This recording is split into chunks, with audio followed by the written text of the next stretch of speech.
Good for you, Mary. Go for it. It's amazing. How long does it take to really teach someone how to play the harp, Carol?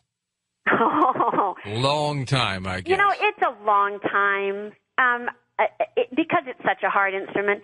And I think for those that are getting into healing, they've got to master classical music or jazz or whatever they're mastering so that the fingers will go where the heart and the soul asks them to go. You don't want to be busy thinking, can I get that note? You just have to hear the note and say, I'm on it. I got it. Let it flow. All right, next up we go to Savat in Kansas City, Missouri. Hi, Savat. Hey, George. How you doing? Good. Thanks for calling. Appreciate the show. I had wondered, you had asked about male harpists, and I'm wondering, with Carol being kind of oriented towards jazz harping, what's her thoughts about Andreas Vollenweider and Derek Bell and Greg Buchanan. But I've got another question once. Have you heard of those, Carol? Listen, yeah, and before them, Gail Lawton. Vollenweider and I used to party after concerts when he toured through the States. Greg and I competed against each other one time in a jazz harp competition, and I can tell you about that because I won it. No, I'm kidding. I did. But he kind of has that jazz leaning, and it's very interesting the way that jazz harping is just really tremendous. And something else about Greg, he really uses it for healing because he uses it in his promoting his religion, which for Greg is the same kind of vibrational work as healing. Okay, and my question was, I, at one point in time, doing some research, came across a document that mentioned that there was a ancient Hebrew 22-string harp that was tuned to the Hebrew alphabet of 22 letters that somehow tuned the frequency to be able to heal people. And, when David would cast the spirits out of Saul, right, there was something to do with the 22-string harp that was tuned to the Hebrew alphabet. Have you ever heard of that?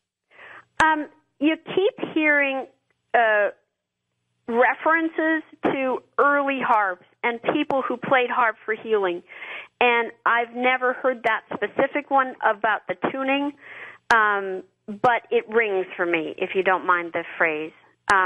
We know the harp was there. We know the ancient Egyptians honored it. We know it's been all throughout many, many countries. So it works for me, but I'm not an expert on it whatsoever. How heavy is a harp, Carol? How much does it weigh? Before the concert or after the concert? I would guess before the concert it weighs more. Well, no, on the way out when you're tired.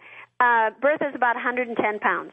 110, okay. And, I mean, you're sitting down, and you reach across and play. Can you reach to the far end of those strings? Yeah, you can. It's balanced. Okay, so it looks like it's heavy against your shoulder, but it's not because it's a balance point right there. So it just gently taps your shoulder. But I have to tell you about healing.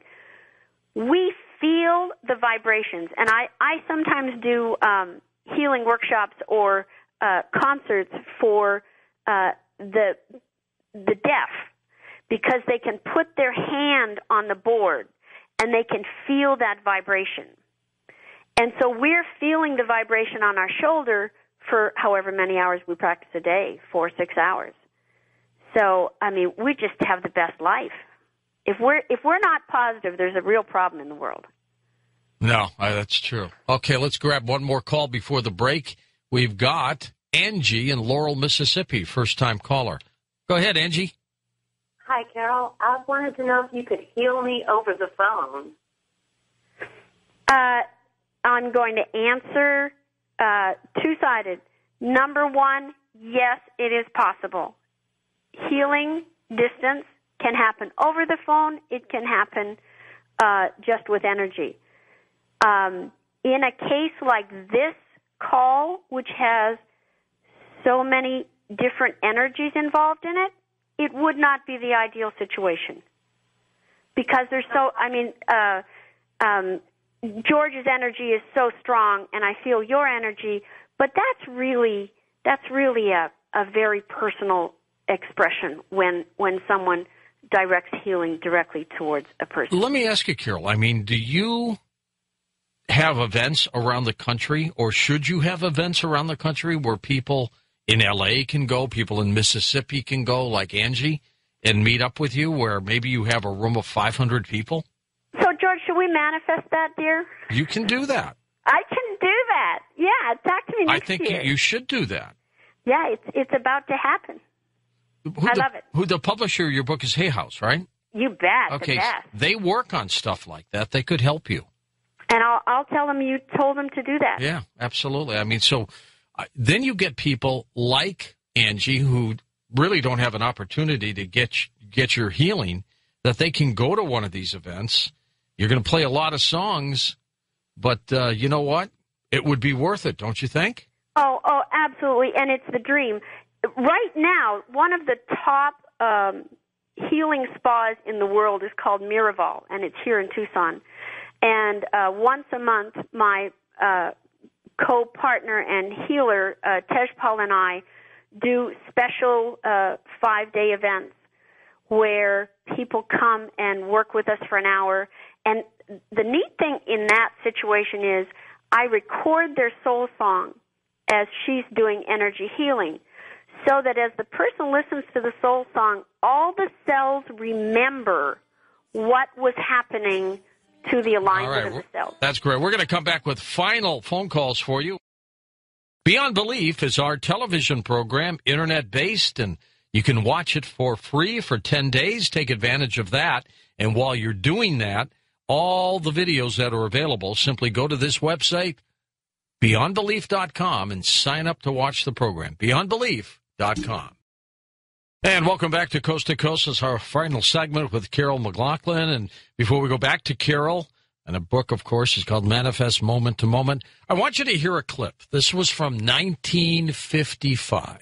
Harpo Marx. Now, he was born in 1888, so he was 67 years old when he did this. He was on the Lucy show, I Love Lucy, a long time ago. So Lucy was doing her thing, but Harpo was on doing his.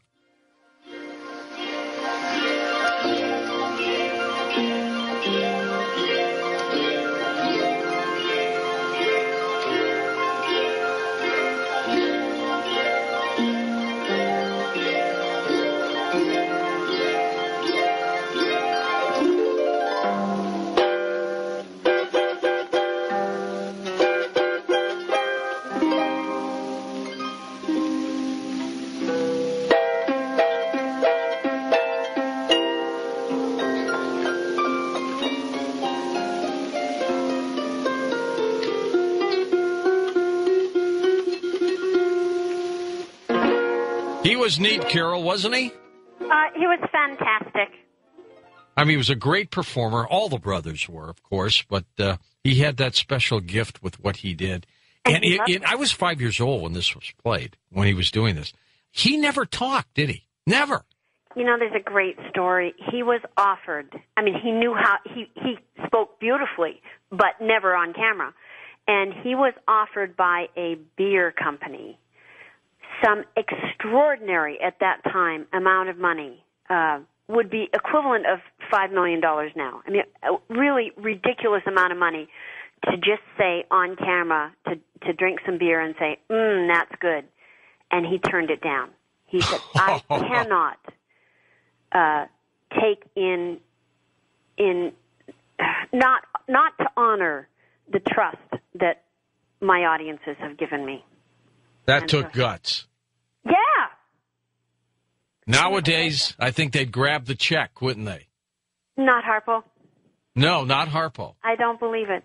And I think that's why people all over the world love him, because his heart was there. I wonder There's a great story. So I had to play for all the members of the Marx family before I was allowed to play his music, and I had to sign a contract that I would always play Harpo's music note for note the way he played it. And the whole reason for this was they wanted to honor that purity of concern for his audiences that Harpo had, so that I stuck with what he did.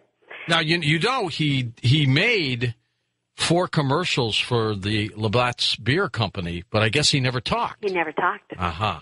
So now, they must have been the He may have been ones. smarter than all of us put together. He might have got the paycheck and just never talked. But the way Susan Fleming, his wife, told it, he just said no. Yeah, they probably wanted him to talk first. So the first time I put Harpo's jacket on, you know, he's got all these pockets because in the end of the Harpo show, I've got curly blonde hair and I turn into Harpo. And I put my hand in the right pocket, and there was a little piece of paper there, and Harpo never went past grade 3. And the piece of paper said scissors, SISORS. And that was his note to himself that was the pocket that he put the scissors in when he cut off people's ties. And talk about goosebumps to put a great master's jacket on, go out on stage and present it to his wife, and then see his own notes to himself. What a great moment in life. That's fantastic. Isn't it exciting to be able to do those things and experience things like that? It's once in a lifetime. That's what manifesting is about. The life is fabulous. As soon as you believe it, you'll experience it. What is your website? manifestmoment2moment.com. Simple enough. There you go. All right, we got it linked up for you, too. Let's go to the phones. John in Attleboro, Massachusetts, east of the Rockies. Hey, John, go ahead. How you doing? Good, John. I'm really happy to have linked up with you, listen to the show all the time. Thank you. I'd wondered, a guy like Harpo, and I relate to another musician who was very famous, and that's George Harrison. He never had any kind of musical training, and yet they made the best music ever. Absolutely. And I wonder what you thought of him. What'd you think of George Harrison, Carol? Oh, awesome! Anyone who speaks their truth, who plays their heart, is amazing, and he did that.